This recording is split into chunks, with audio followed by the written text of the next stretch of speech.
Les enquêtes qui touchent le Rassemblement National, le Front National, Marine Le Pen, comment ça se fait que ça fait pas la une de toutes vos éditions? Ça, on en a parlé, bien sûr. Mais oui. si, je vous assure. Il y a une notabilisation du Rassemblement National qui a été permise par les chaînes info notamment et par les magazines. Non, c'est pas vrai. C'est la vérité. Non, mais ce qui est intéressant, c'est qu'ils disent exactement la même chose. Ils disent exactement. Aymeric Caron démasque l'imposture BFM TV sur la montée du RN. Le député de la France Insoumise Aymeric Caron était invité sur le plateau de BFM TV dans le cadre des résultats des élections législatives. Face à lui, plusieurs journalistes et éditorialistes BFM TV qui accusent la France Insoumise d'avoir bordélisé l'Assemblée nationale, contrairement aux députés du RN qui, selon eux, ont réussi à se dédiaboliser en adoptant une attitude plus calme.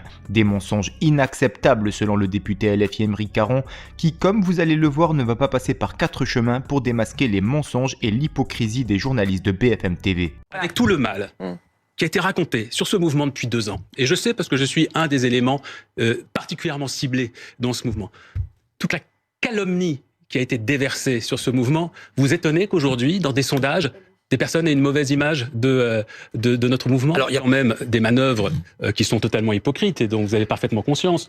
On a commencé par diaboliser Jean-Luc Mélenchon, puis quelques députés de la France Insoumise, puis l'ensemble de la France Insoumise. C'est-à-dire que c'était la peste.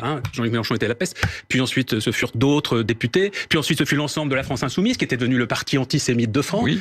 Et maintenant, voilà qu'on apprend que Europe Écologie, les Verts, est aussi frappé du sceau de l'infamie. Et donc, on va aller jusqu'où comme ça? C'est pas compliqué. On va éliminer tout le monde jusqu'à ce qu'il ne reste plus que des macronistes qui soient désignés par certains membres de la classe politique, par certains éditorialistes, comme étant finalement les seuls représentants valables de l'esprit républicain dans ce pays.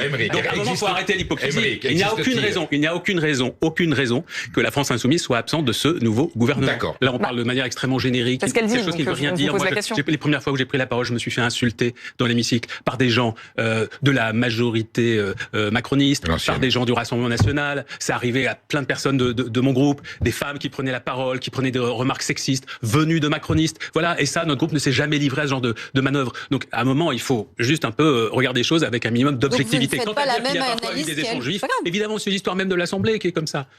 C'est vrai que le RN a capitalisé sur ce qu'ils ont appelé une notabilisation, la stratégie du calme. Ils en ont récolté des fruits électoraux. Oui, enfin, ils ont quand même. C'est ça où c'est une notabilisation qui a été largement construite dans un récit médiatique. Bien sûr aussi, mais beaucoup d'observateurs. Ils l'ont affiché, ils l'ont tenu, ils l'ont soigné. Vous voyez, ça a été une vraie stratégie. Ils n'ont pas soigné grand-chose. Ils ont bénéficié, je vous dis, d'une sorte de bienveillance extrêmement suspecte et coupable de la part de nombreux observateurs, de journalistes, qui ont dressé un portrait du Rassemblement National qui ne correspondait pas du tout à la réalité, que ce soit en termes de compétences, soit en termes de travail, que ce soit en termes de comportement dans l'hémicycle. Je vous le dis, des remarques racistes, des remarques sexistes, on les a dénoncés. Grégoire de Fournas, ça a été battu d'ailleurs. Et on a attendu quand même 3 ou 4 jours avant le deuxième tour des élections législatives pour s'inquiéter sur le profil des personnes qui nous étaient présentées comme candidats ou candidates à l'élection législative. On s'est rendu compte qu'il y avait des racistes, des antisémites, des homophobes, des gens qui s'étaient livrés à des comportements violents, etc. Mais c'est marrant, il y en avait plus de 100.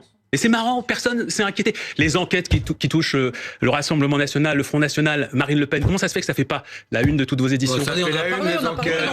Non, attendez, on en parle des enquêtes sur le RN. Il y a un procès qui arrive dans quelques mois. Bien sûr. Il y a un article, il y a régulièrement des articles de presse là-dessus. Ça a été un sujet important pendant la campagne législative. Mais beaucoup, on en parlait, bien sûr. Mais si, je vous assure, on a parlé aussi d'autres choses et j'aimerais avoir votre sentiment là-dessus. Quelle est votre attitude? Il y a une notabilisation du Rassemblement National qui a été permise par les chaînes info notamment. C'est pas vrai. Et par les magazines. Non, c'est pas vrai. C'est la vérité. Non, mais ce qui est intéressant, c'est qu'ils disent exactement la même chose. Ils disent exactement le contraire. Ils disent que s'ils ont perdu ces législatives, c'est à cause de BFM TV. Exactement. C'est BFM qui a sorti les premières enquêtes, je crois que c'était Libé, Mediapart. On a repris les enquêtes derrière, on en a fait des plateaux. Bah non, mais enfin, on a fait des émissions complètes là-dessus. Aymeric Caron du Rassemblement National. Et vous, que pensez-vous de l'intervention du député LFI Aymeric Caron face aux journalistes militants de BFM TV? Donnez-nous votre avis en commentaire. En attendant, rejoignez-nous, soutenez l'information Break News.